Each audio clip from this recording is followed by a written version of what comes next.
see my window, right? Yes, ma'am. Okay. So now class A, private ranges. First we'll see about private range. For class A, it is 10.0.0.0 to 10.255.255.255.0. Okay, this is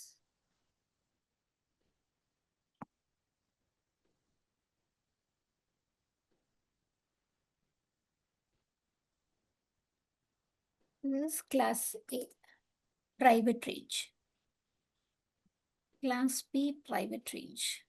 172.16.0.0 to 172.31.255.255.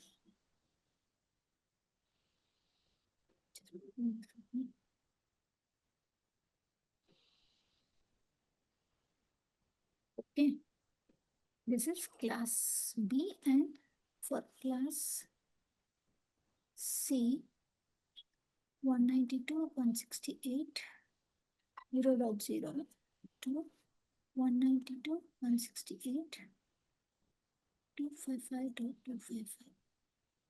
Okay, so these are all private ranges available in the entire IP addressing, where these private ranges are mainly used for any organization or any network for internal communication. If it wants to communicate to the outside network, then it has to go via the router, and we need to purchase a public IP address. Okay, from the public IP range. But for internal communication, like an organization might have a file server, or might have a network printer, okay, a database server running. And yeah, for finance department, they will have some data storage in a specific server, which they need to upload all their bills and all. So for that purpose, for internal purpose, definitely they will take IP ranges from these private ranges only. Okay. So within this range itself, we can do subnetting. We can split the private range network into multiple small networks based on the requirement. So class A private range starts from 10.0.0.0.0 to 10.255.255.2. So that means class A private range has one network. Okay, there's only one network within the class A private range, and how many hosts in that network is what we are going to calculate now with the calculator. So that is nothing but 256 into 256 into 256. So that is 16 777 to 16 host in one network. Okay. That means that many systems can be connected. That many systems can be connected, in which, if we are going to connect that many systems, all will come under one single network. Then what is the purpose of doing subnetting? Okay, since there are so I'm going to use a class A network, but as per class A private range, I can use only one network by default, right? But I have a requirement in my network where I need, say, at least 20 VLANs is my requirement, 20 networks. Okay, so at that time, I need to use the concept of subnetting. Okay, so if I have only one network, how will I be able to use it for my requirement? But my organization, the network architects, based on the recommendation, they have decided to use the class A private range only, 10 series. So the 10 series range will be used in my organization in all geographical location.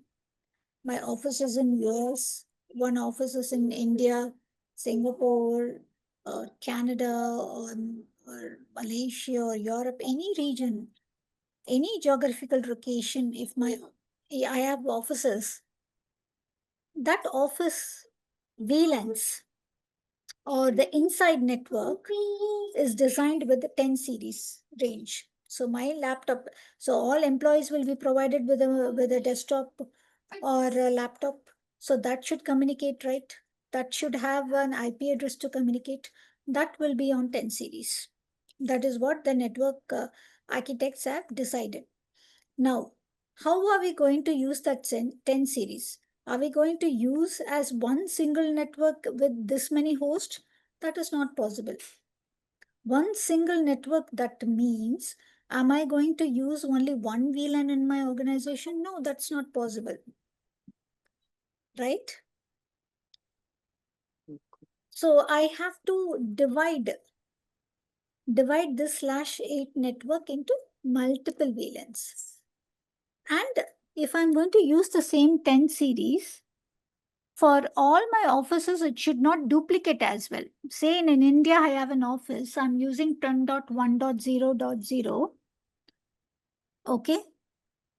And there's an office in US, which I should not use the same 10.1 series. I should use a different series, 10.2 or something else different. If I'm going to use the same 10.1, it's going to be a conflict in the network. Then the network for 10.1 range IP address will not work. Whichever devices that has been assigned on 10.1 range, it is not going to work. Okay. So that's how we need to design. We need to design the network. So for class A, one single network is going to have this many hosts. It's quite not possible without subnetting to use in any organization. So we have to divide this into multiple small networks. So I can have to do a subnet of 10.1.0/24, 10.2.0/24. Likewise, I can subnet it 3.0/24. So likewise, how many networks I can create? Any multiple networks can be created, okay?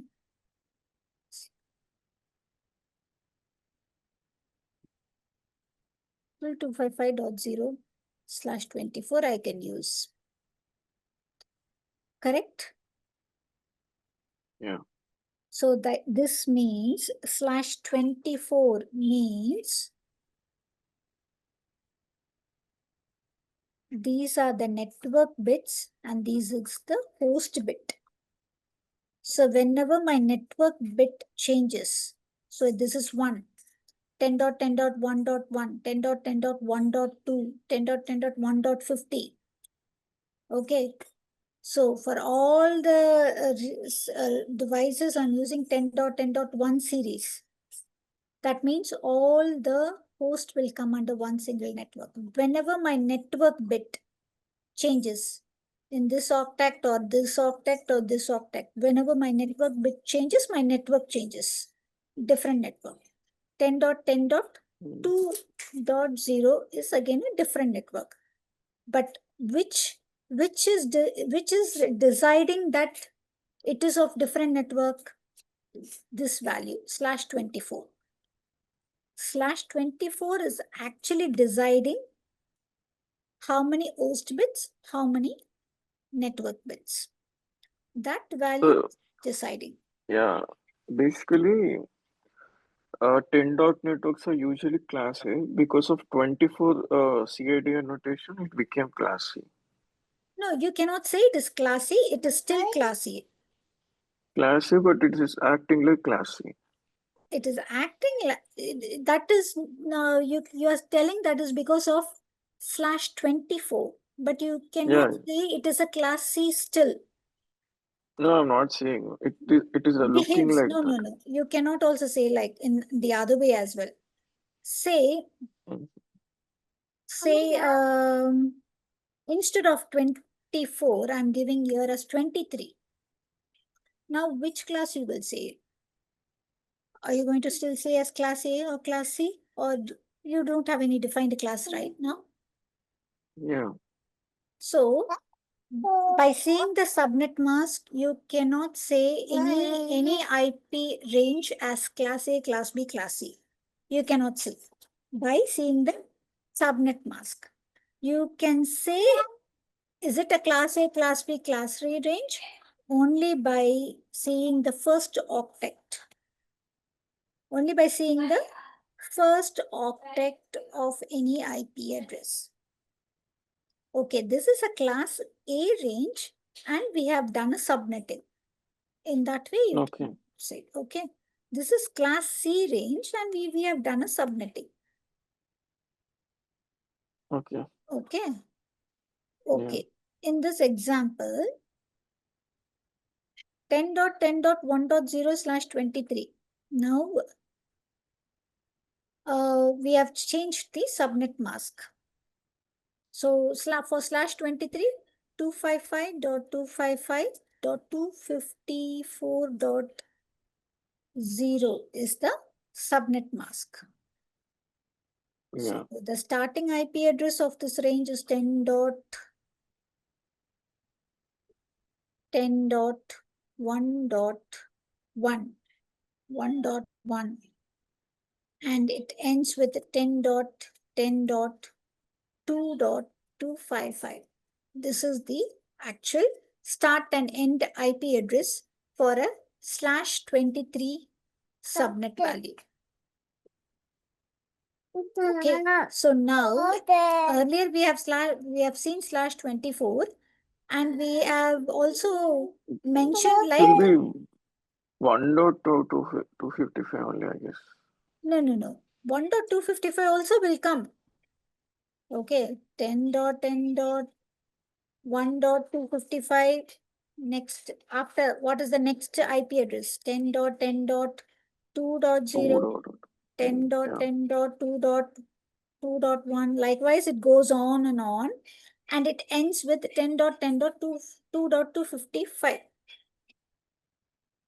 Okay, so here by changing the /23 subnet value, in one single network, we have this many IP addresses that starts from 10.10.1.1 and ends with 2.2, 2.255.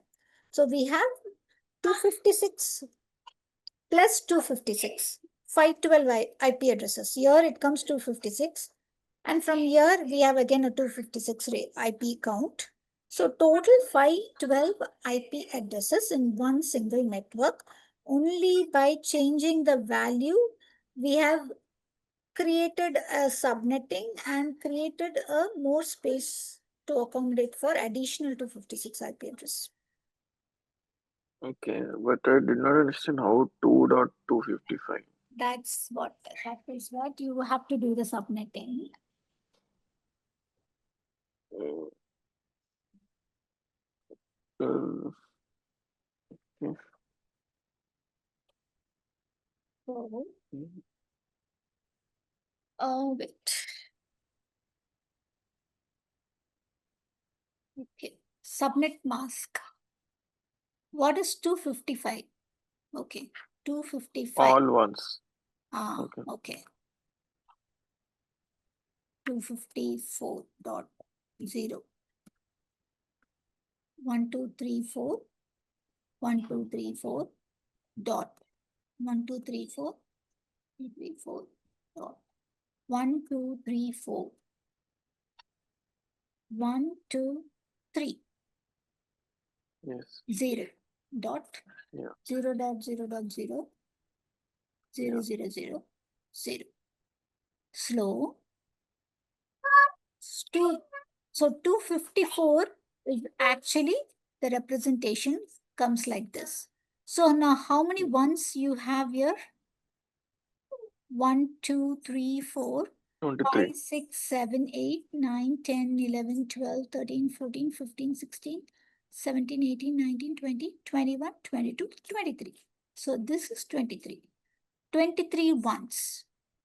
So slash 23, any value after slash the CIDR value, that is nothing but that many ones. Okay, that many ones means, so ones are network bits and zeros are host bits. Okay, simple. So slash 23, I'm going to put that many ones and remaining all are zeros. Right? Okay. Now, okay, 10 dot 1, no? So how you will represent 1? 2. 1 second.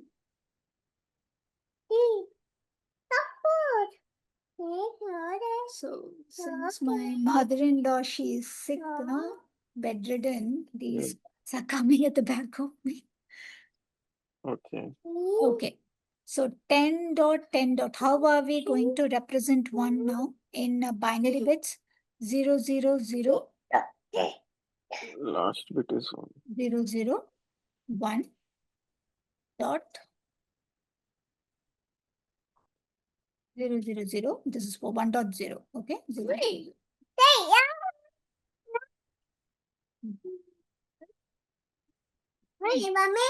No. This is 1. So I have to explain you in a different way in order to, you have confusion. Out to also comes here, right? Now it is ending with 2.255. I thought it will end with 1.255. Okay.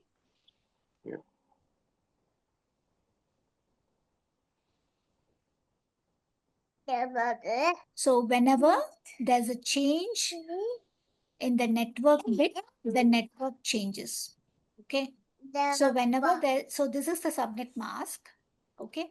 So in this value, whenever there's a change in the network bit, the network changes. So this many networks.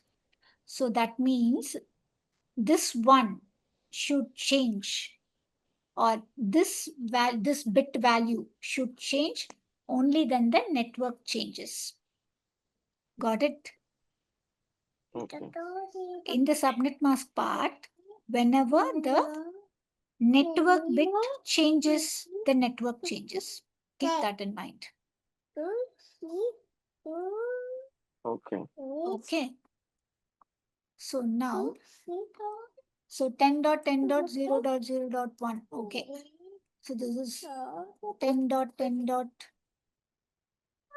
0, sorry, 0 0 0 0 0. So what would be the next value? 1 0? 1, 1. Yeah.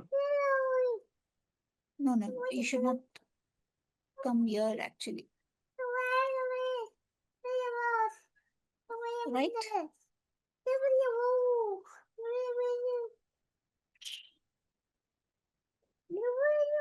This is how it goes, right? 1.1. So this bit, entire bit will still remain like this until this has to keep on changing, right? Yes.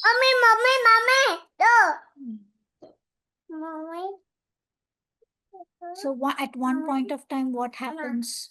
0 0 0 0 0 0 0 1 dot 111. All ones will come, no? If we Yes. keep on changing 10, 100, keep on changing, this point will come, right? Yes. Yes. One moment. So what is this? That is 1.255. 10 dot, sorry, 1.255, Yeah. right? Okay. Next, what's going to happen?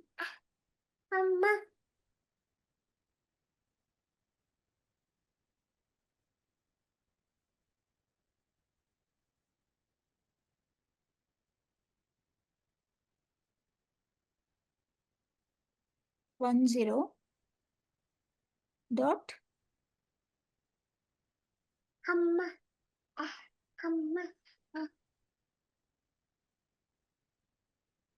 2.0.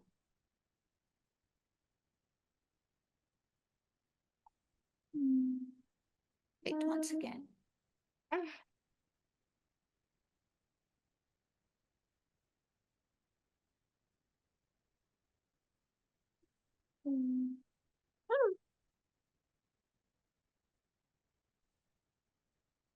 So this is not going to be like this. No, I'll explain you in a different way. No, this will not come.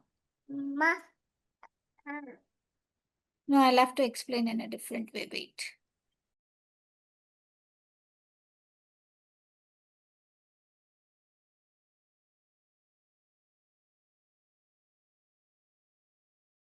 No, let me put it in a different way. Okay, tomorrow.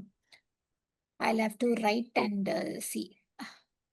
This is Okay. actually not the right way of doing it. But whatever I mentioned here is correct, but I'll explain you. Okay. This one Yeah. is correct. Okay.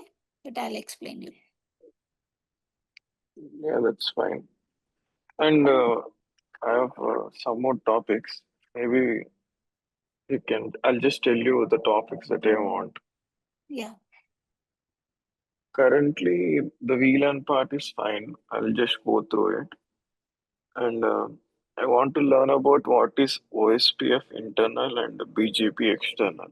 Yeah, that we are going to do it in the upcoming classes. Yeah, yeah, I know, but I'm just saying the topics Okay, because okay. based OSPF. on based on this topics only, they're asking a lot of questions. I've just noted down so that I can tell you Okay. all the and HSRP and Yeah, HSRP again. Yeah. maybe tomorrow maybe we can have some brush up on HTTP also once. Which one? STPO, HT, yeah, spanning tree. yeah, I understood the topic, but the question difficulty level is very high. So, Okay. yeah, so just a brush up is will be good for me. Like a 10 minutes is enough for that. Okay. And and DNS, DHCP, and load balancers. Load balancers, I am not sure it will come in the Cisco's. Load balancer will not come. Okay, DNS, DHCP and all are server related. But DHCP, there's some set of configuration which can be done on the switch end as well, switch or router. See, DNS and DHCP is again a specific server. Domain naming system, dynamic Uh, host protocol. Daddy. Daddy. చెప్పు పాప.